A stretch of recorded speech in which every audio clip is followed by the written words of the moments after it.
И ты такой ходишь где-то по торговому центру в Дубаях и думаешь, а как там мой свежекупленный Range Rover поживает? Ты его поставил на стоянку, и фиг его знает, ты уехал из города и ничего не знаешь. Вот. А если Cadillac Escalade за $500 000? Короче, надо штука, которая будет реально следить за вашим автомобилем. Не просто сигнализация, но еще и с видео. И ты такой, что делаешь? Ты берешь, заходишь. Программа называется Car Keeper. Ты нажимаешь просто мониторинг, да, и опачки, и у тебя твоя машина показывает твои камеры в любую точку мира, где бы ты находился. Сиди ты хоть в Зимбабве, но камеры передняя, не, это задняя, вот передняя, и оно еще и покажет на карте, где ты оставил свою машину. Опа, видите, да? То есть тут есть и камера. Хочешь, переключился, можно сделать фото передней камеры. Так, записать видео и потом просмотреть это в специальной галерее в этом приложении, которое называется Car Keeper. Фактически, где бы ты ни находился, это приложение всегда покажет то, что видят сейчас камеры с твоего автомобиля. Покажет, где находится автомобиль и что он в данный момент видит. Кроме того, вы можете сохранить, записать все это в память, сохранить и переслать кому нужно. Очень удобное приложение, но я вам чуть позже расскажу, как это все работает. Все это благодаря зеркалу с встроенными видеорегистраторами и 4G, кстати, тоже там в комплекте.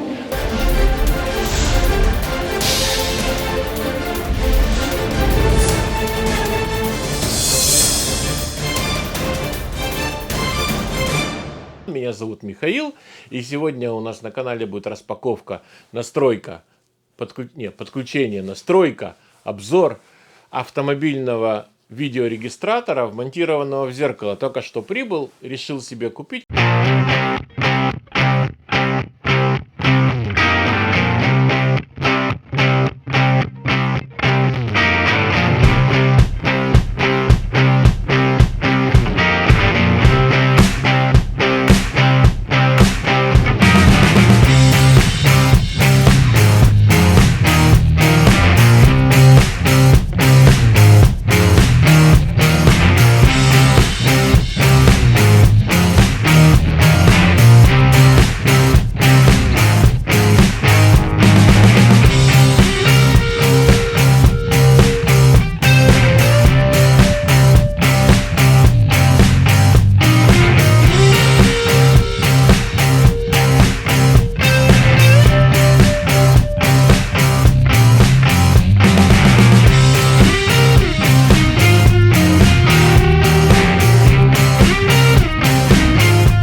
Знаете, практически все гаджеты, на которые я делаю обзор на этом канале, я покупаю для себя и могу поделиться своими впечатлениями, плюсами, минусами от этого товара. Вы, наверное, знаете, моделей видеорегистраторов, встроенных в зеркало, масса. От простых, там, от $10 и до, я даже не знаю, до скольки, там, до 200, наверное, больше я, по-моему, не видел. Может, не видел, есть еще там до 10 тысяч гривен. Ну, в общем, короче, это уже совсем топовая модель. Но лучшая модель, которую я вот из перечисленных за свои деньги, я вот себе купил. И сейчас будем ее настраивать и смотреть для начала, что в коробке. Сразу скажу, модель видеорегистратор в зеркале с Wi-Fi 4G, двумя камерами спереди и парковочной, плюс еще система ADAS, которая подскажет вам, если вы выехали за полосу, показывает вам машины, если есть спереди какие, сколько метров до них. Короче, имеет встроенный приемник, навигатор, что там еще есть. Ну, Bluetooth я говорил, то есть карты, все это, вся эта фигня вот размещается в огромном зеркале, причем это действительно огромное зеркало, 12 дюймов. Давайте, короче, меньше слов, больше дел откроем, да посмотрим сейчас вот такую прекрасную, кстати, классная коробочка такая. Получается, она еще и на магните. О! Такое чудо. Красивой коробке. Погнали, короче. Видеорегистратор. Поставляется, как я говорил, в такой красивой коробочке, плотной и с магнитиками. Не самое важное, но приятно, когда берешь такую добротную упаковку в руки. Здесь у нас что? Mirror DVR Car модель D60. Больше никаких наклеек нет. Давайте открываем. Впереди нас встречает, конечно же, сам регистратор, вернее, зеркало. Вот такое вот зеркало. Здесь, кстати, я еще не снимал. Пленочка, видите, да, она немножко дает такой голубоватый оттенок. Кажется, что голубое. На самом деле оно будет белое, прозрачное. Вот, весит, ну, наверное, где-то чуть больше, чем полкило. С этой стороны у нас камера. Я, честно говоря, рекомендую вот эти вот все пленочки не снимать, пока вы не установите, чтобы, не дай бог, нигде не поцарапать, потому что установка здесь как бы самого зеркала несложная, но будут прокладываться провода, и зеркало может быть туда-сюда где-то гулять, не дай бог поцарапать. Значит, здесь единственная кнопка управления. Здесь у нас микрофон 1, микрофон 2. И сразу скажу, что, если честно, то я уже немножко его обкатал. То есть я, конечно, не подключал намертво, но так вот подключил кое-как, чтобы проверить, как оно работает. Поэтому я уже эти хитрости немножко тут поигрался с ними, так сказать. Здесь у нас разъем мини-USB для питания, хотя странно, конечно, могли бы что-то новое сделать, либо Type-C, либо хотя бы микро-USB, но здесь вот мини-USB идет. Здесь рядом идет это разъем для подключения задней камеры, да, парковочной. Здесь идет разъемы, два этих лотка для сим-карты и для карты памяти. Здесь я уже вставил карту памяти и сим-карту, вы видите, да? А здесь подключение GPS. И, собственно, все. Здесь динамик. И все. Как бы больше никаких управлений нет.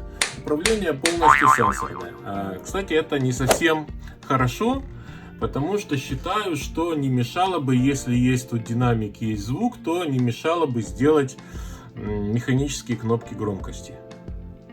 Потому что регулировать через, так скажем, тачскрин экран громкость, ну, это не совсем удобно, как по мне. Так, пока мы откладываем, что у нас еще идет в упаковке? В упаковке, конечно же, идет вот это самое интересное, пожалуй. Первое, что обычно делается, это подключение питания. Давайте посмотрим. Кабель подключения питания, то есть у нас идет не от прикуривателя, и я сейчас объясню почему. Вот, а идет кабель, значит, вот этот разъем мы вставляем, получается, когда надеваем на зеркало, да, вот мы одеваем на штатное зеркало вот этими, сюда вставляем разъем мини-USB, после него идет адаптер у нас с 12 до 5 вольт 3 ампера. Вот, я уже, кстати, проговорился, почему нельзя использовать штатный. То есть, как правило, максимально мощные автозарядки, они до 2 ампер идет. Здесь требуется ток 3 ампера, потому что девайс очень такой энергоемкий и, естественно, то есть там одновременно и GPS работает, и система Android, и все, короче, все фишки, они очень сильно тратят, энергозатратные, так скажем, да. Поэтому здесь идет подключение только к блоку предохранителей. То есть идет, вот это вот вставляется в блок предохранителей вместо самих предохранителей. Мы с вами потом, когда будем устанавливать, я покажу вместо каких, куда ставить. И идет масса, подключается, собственно, к массе, ну, это нулевой провод, подключается к массе автомобиля под винт. Тут видно даже, да? То есть это вот такой вот кабель, который прокладывается от самого зеркала к Блоку предохранителей, как правило, блок предохранителей находится слева от водителя под торпедой. Потом, давайте уже по очереди. Здесь у нас блок GPS, выносной блок GPS, скотч, липкий скотч, да, и клеится под лобовым стеклом сверху, да, и разъемом вставляется вот в отверстие, которое у нас тут такое позолоченное. И самый длинный провод, кстати, провод 10 метров. То есть, как уверяет производитель, должно хватить на любую машину, потому что, 10 метров реально это очень хорошо, что они дали такое, никакие удлинители не нужно. То есть, принцип действия такое, подключение такое, что здесь имеется камера. Камеры, кстати, производитель заявляет Full HD, но там есть нюансы, я вам чуть позже расскажу. Здесь мы ее крепим, получается, под багажник, да, в частности, у кого как. У меня это будет где-то под багажником, да. Есть разъем, да, то есть тут он отсоединяется, чтобы можно было протащить. И это у нас проходит через весь автомобиль, вставляется вот в этот разъем. Вот так вот в этот разъемчик. И получается, если вставить этот разъем, в принципе, камера уже будет видна. Но если вы хотите получить парковочные линии, да, на самой этой самой, на камере, да, то для этого нужно подключить его, вот этот красный проводок специально сделали для того, чтобы подключить к заднему фонарю. То есть, когда вы будете включать заднюю передачу, автоматически система распознает, что идет парковка, и добавит, кроме отображения камеры задней, добавит еще парковочные линии с разметкой, сколько метров у вас осталось до препятствия сзади. Так, в принципе, все. Все. Не все, а инструкция. Инструкция, честно скажу, что здесь инструкция идет наверное, на линейку моделей, потому что не именно... Тут тоже, кстати, пишут 1080p. Ох, зато угол обзора реально 170 градусов. Это реально, да? Да, еще раз, значит, пишет про инструкция по линейке, не по этой модели, а по предыдущей. Но, тем не менее, как бы интуитивно понятно и без нее, и я вам все сейчас расскажу. Я, в принципе, даже не смотрел, когда подключал и разбирался с настройками. Все это я вам покажу сейчас. Теперь мы поехали подключать. Сейчас у меня все подключено. Подключил заднюю камеру, подключил GPS, подключил питание. Естественно, я все это буду показывать дома, чтобы так удобнее, не в машине. Тут можно детально все посмотреть и изучить. Итак, я включаю питание.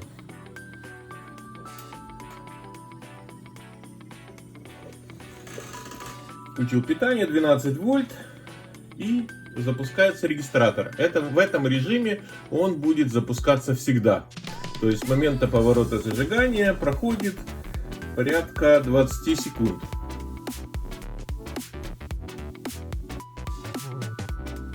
Сейчас еще немножко. Увидите этот огромный экран. 12 дюймов, полный экран. Практически все отведено под само меню и само изображение. Сразу он переводится в режим, камеру на себя направил, все переводится в режим, отвернем, в режим видеорегистратора, и начинается запись. Да, ой, бегает. Ну, пусть как-то так будет. Хочу картинку получше, но пусть будет так, в принципе, да. Вот это идет у нас запись. Вы видите красную точку, которая вот сразу сигнализирует, что идет запись. И это сейчас у нас подключена эта с задней камеры.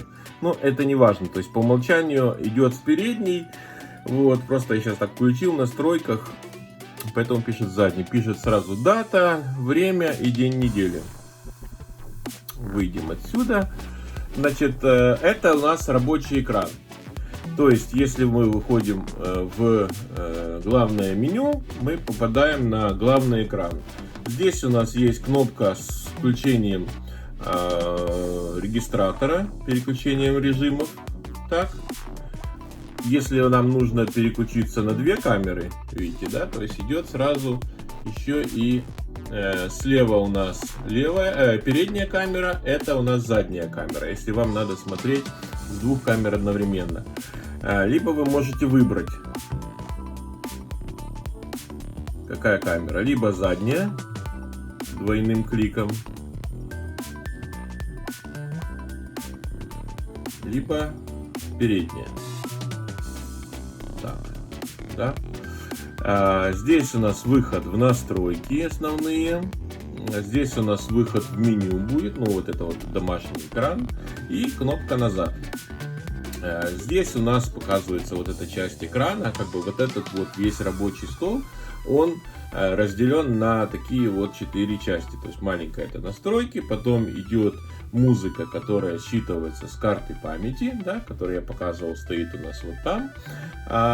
Здесь у нас дата, и посередине идет блок с основными элементами, то есть навигация. По умолчанию здесь стоят Google карты, они загружаются, и в принципе сейчас мы можем, они покажут нам наше положение. То есть сейчас устройство подключено и к интернету, и к GPS. Это опять-таки камера, которую мы можем переключать либо вперед, либо назад. Здесь у нас идет настройки Bluetooth, синий зуб так называемый, да. Причем, когда Bluetooth подключен у вас к телефону, вы можете выбирать из телефонной книги свои контакты и по нему даже звонить. Вот. И музыка, если есть что-то записано у вас, опять-таки, ну, это, в принципе, дублируется музыка, как и вот в этом блочке. Так, это кран. Видео выбирается те ролики, снятые, ну, ролики, снятые с видеорегистратора. То есть, если мы нажмем на каждое видео, то вот идет, это ролик был снят, например, вот вчера. Да, вы видите. Нажимаем назад, выход.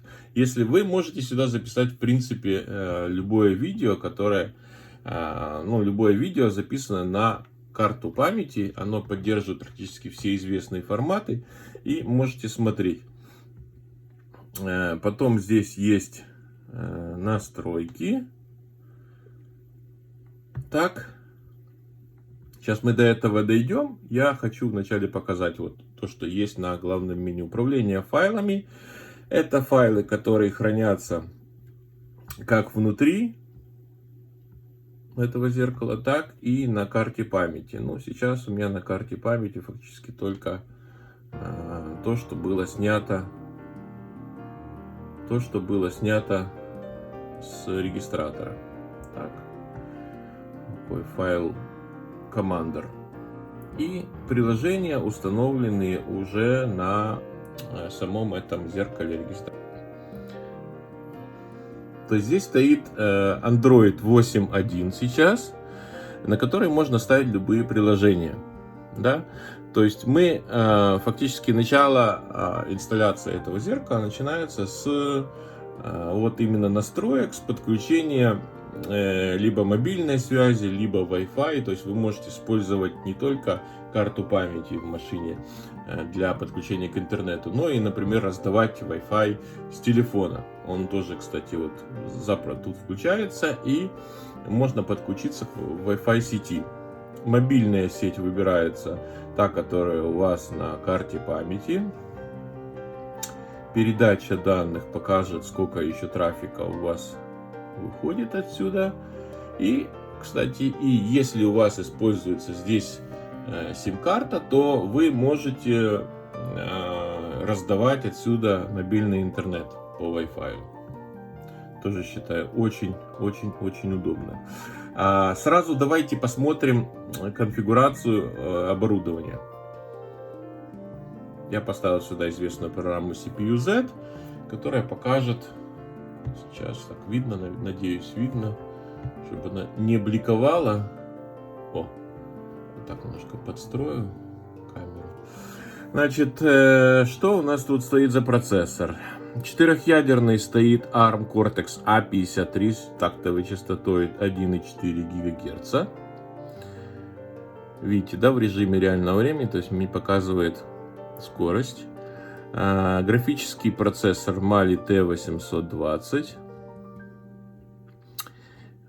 Теперь можно дальше выйти. Значит, модель какой-то там Q80BE, но определяется, как правило, как мобильный телефон. Не понимает, конечно, Android, что это зеркало. Как просто мобильный телефон. Размер экрана 12,42 дюйма. Разрешение 1480 на 320. 121 точка на дюйм. Всего памяти, оперативной памяти, здесь 2 гигабайта.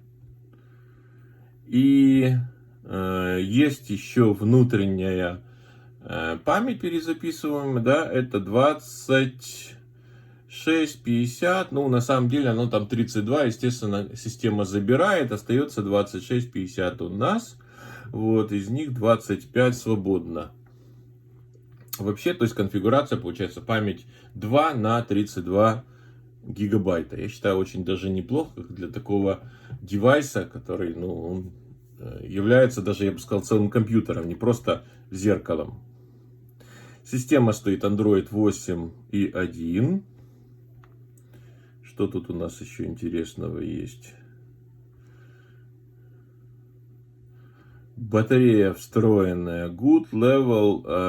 По размеру батареи я, честно говоря, не уверен, что он что-то покажет сейчас, потому что если мы сейчас выключим, он выключится полностью.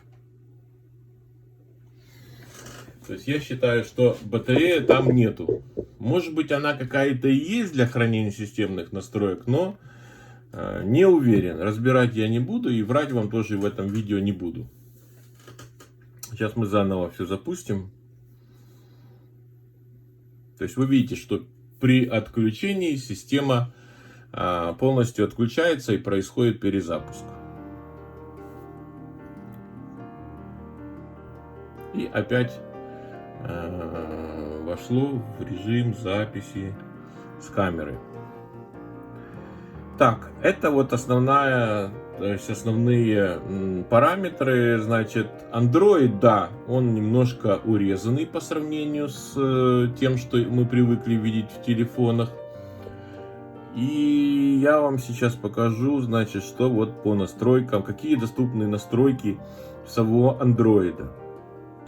К сожалению, вот только, видите, 5 пунктов, больше ничего нету. То есть никаких там хитрых тут настроек особо сделать нельзя. Но я считаю, что для зеркала это вообще даже с головой. Это мобильное и подключение к интернету, установленные приложения и уведомления, да, то есть обычно, как в обычном андроиде, приложения, которые уже сюда проинсталлированы.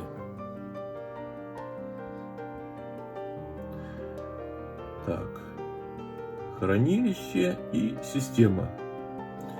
Система, почему-то клавиатура вот с помощью Juin, не знаю, это какая-то китайская балда, ну, не будем обращать внимания. Время, резервное копирование, да, кстати, все, что есть сейчас здесь на этом, оно может быть автоматически загружаться на Google диске.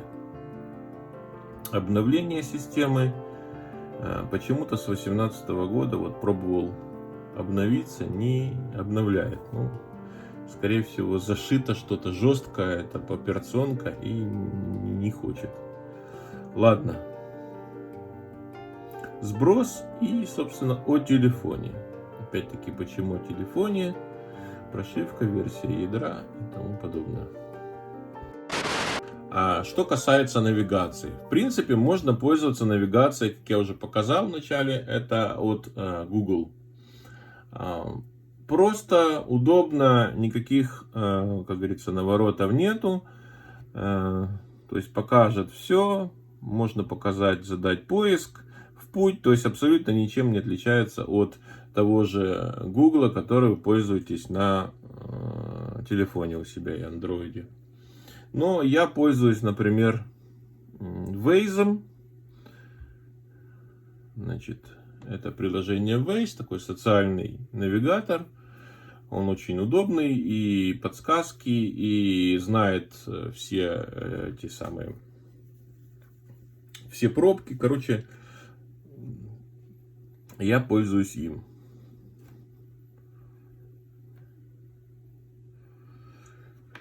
Здесь же есть, можно включить Spotify, YouTube. Так, появилось, обновить. Если он обновит. Обновить. Устраивайтесь поудобнее. Тим Кук заявил, что 50% пользователей приобретают Mac впервые. Главной фишкой нового поколения Mac стали собственные процессоры. Платформа Apple Silicon. Она строится на трех Вот так вот, в принципе, принципах. показывает YouTube. И энергоэффективности. Очень удобно то, что адаптирует под экран. Но, как я уже вначале говорил, не очень удобно пользоваться громкостью.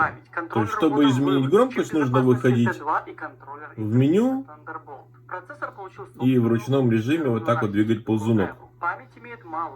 Вот. Лучше бы сделали какую-то здесь с этой стороны механические какие-то кнопки. То есть работает все отлично, практически все отлично. Качество 360.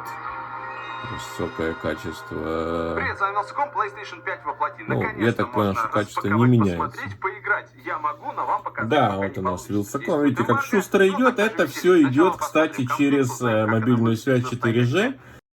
Ну, это все дополнительное ПО. Собственно, мы же купили с вами регистратор, а не телефон, чтобы изучать, так сказать, сторонние программы. Значит, когда в главном меню, видите, да, здесь у нас получается вот этот дисплей, это, ну, сейчас по умолчанию это передняя камера. В принципе, я вам уже показал, как можно переключаться. Какие настройки здесь есть?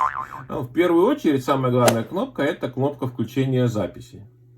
Она включается по умолчанию, как только включается сам регистратор. Во время этого вы можете включить вот такая кнопка, но я вижу, что она убежала, сейчас уже не активно была. Это была кнопка... Так, стоп, это или я... это я переключился на другую камеру, пардон. Вот эта вот кнопка, это, я, наверное, это нужно показать, когда уже поставлю регистратор, покажу вам в машине. Это уровень горизонта, нужно выставить так вот четко по уровню горизонта, красная линия. И она показывает, вот именно эта система ADAS, показывает, насколько четко вы едете по разметке. По разметке, и плюс она показывает еще расстояние до впереди идущего машины. Не просто показывает, она еще и ругается. Если машина какая-то будет впереди очень близко, вам придет голосовое сообщение, правда, на английском. Вот, и по расстоянию до этой машины. Здесь у нас кнопочка есть, можно сделать скриншот во время движения. Видите, да, было сообщение, что скриншот. То есть она пишет, но вы делаете скриншот какого-то интересного момента, да, и чтобы случайно не выключить запись, да, есть еще кнопочка вот такая вот с замочком. И сейчас не так просто. И кнопка отключения микрофона, если вы не хотите, чтобы, ну, потому что во время записи пишется и звук вот через эти два микрофончика. Пишется звук в салоне. Тоже удобно. Вот. И, естественно, можно убрать вот тут меню, развернуть его этот только на весь экран. Вот. Выйти обратно на меню. То есть еще раз повторюсь, что здесь можно переключаться. Во-первых, камера передняя, задняя. Развернуть двойным табом, развернуть на весь экран. Мы тогда видим, это передняя камера. Так. Ну. Один раз так, не могу еще привыкнуть. Это у нас пишется вот эта задняя камера.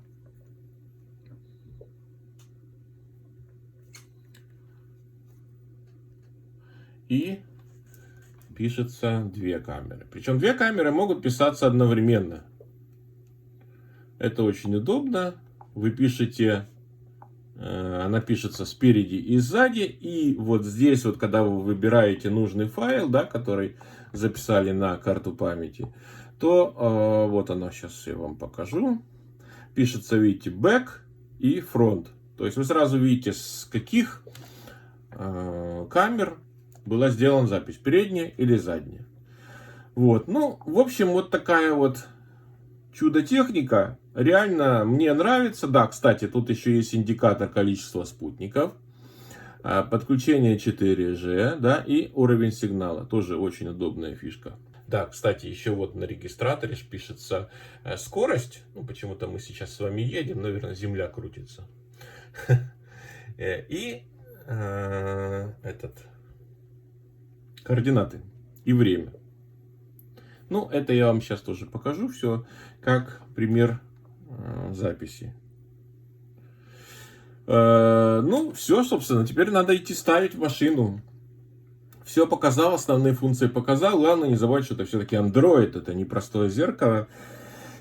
Здесь полноценный Android и Android 8. Это достаточно хорошая операционка. Работает практически без глюков. Ну, там бывает что-то выскакивает, но оно особо не критично, крайне редко. То есть табы, все это работает просто на ура. Сенсорное выполнение очень красивое и очень хорошее зеркало. Ну что, теперь давайте пойдем поставим и посмотрим, как выглядит в салоне автомобиля. Прокидываем кабель от видеорегистратора. Вот видите, сбоку раз, сразу вниз ушло. У меня там блок предохранителей сбоку. Машина Hyundai Tucson 2007. Здесь важно найти два места, чтобы было постоянно 12 вольт от аккумулятора. И второй найти предохранитель, который идет к блоку зажигания. То есть на нем напряжение 12 вольт появляется при повороте ключа зажигания. Сейчас я более детально по подключению вам покажу. Значит, смотрите, желтый провод от регистратора идет постоянному 12 вольт, а красный идет, там 12 появляется только когда машина заведена. В этой части видео я предлагаю вам оценить качество видеорегистратора. Вы можете сравнить с видеорегистратором Xiaomi, который я установил рядом. Он снимает в разрешении Full HD.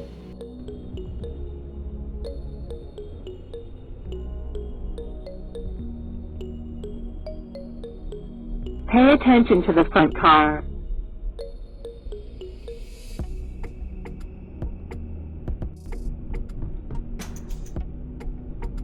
Pay attention to the front car.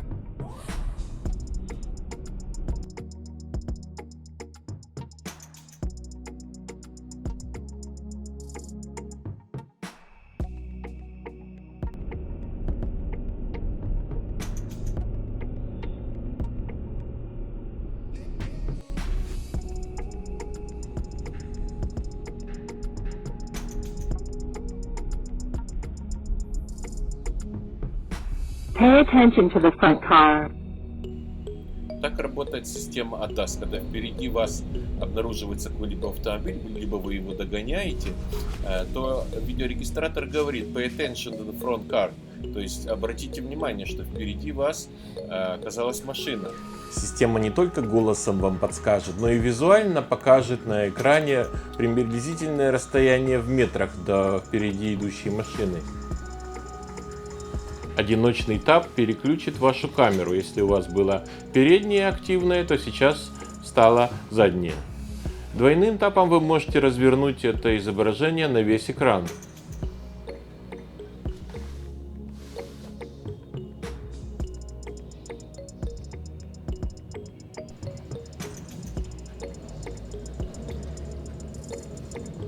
интересная фишка этого устройства, то что скроллингом вверх или вниз вы можете как бы наклонять или поднимать камеру. На самом деле камера, конечно, остается на месте, а вот изображение с камеры поднимается или опускается.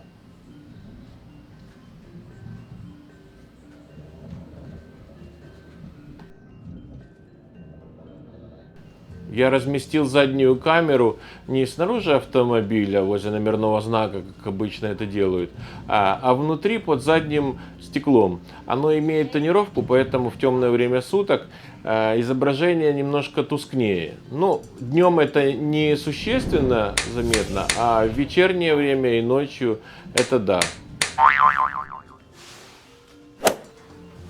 Как я уже говорил в начале видео, я уже несколько лет пользуюсь программой Waze. Она есть и для iOS, и для Android. Она абсолютно нормально установилась и на это зеркало-регистратор. Причем переносятся все настройки, если вы до этого пользовались на телефоне. Программа Waze — это навигация, которая поддерживает пробки, то есть это как социальная сеть, где водители между собой обмениваются, они сами помогают, показывают, где пробки, где затруднения, где ремонты дорог, где ямы и тому подобное. Очень удобно оказалось и пользоваться им на зеркале. Просто выбираем маршрут, причем клавиатуру, если нужно ввести, то клавиатура есть того региона, где вы находитесь. В частности, если у вас Россия, то это будет русская клавиатура, Украина — украинская. И, соответственно, такие же названия улиц без всяких проблем отображаются латиницей. Что, честно говоря, я не ожидал, что в китайском устройстве будет такая абсолютная поддержка и нормально. Как правило, иногда покупаешь какой-то дешевый китайский телефон, и там набор абсолютно непонятных иероглифов. Здесь же все отлично и таких проблем нет.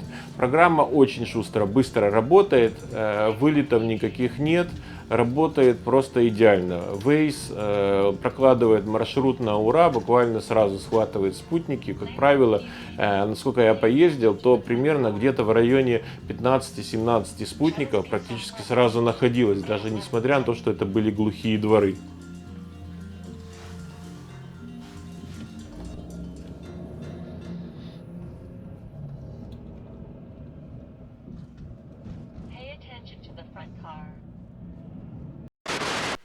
Чуть не забыл, я же вам обещал показать, какое качество камер. Значит, задняя камера пишет 1920 на 1080 с битрейтом почти 10 мегабит в секунду, а передняя пишет 1280 на 720 с битрейтом тоже около 10 мегабит в секунду. На этом, пожалуй, все на сегодня. Пусть каждый сам сделает выводы относительно этого умного устройства. Лично для себя я сделал, мне очень понравилось. Конечно, качество видео хотелось бы получше, но зато такой функционал я, честно говоря, не ожидал даже. То есть это просто полноценный компьютер на андроиде, можно сказать, который у тебя перед глазами. Если он не будет отвлекать, если он поможет вам в движении, на дорогах, то я считаю, что этот девайс очень необходим. На этом все. Спасибо, что были на моем канале, смотрели это видео. Если вам понравилось, не забывайте ставить лайки, подписывайтесь на канал. Впереди еще много интересных гаджетов. Это я вам 100% гарантирую. И до новых встреч. Всем пока.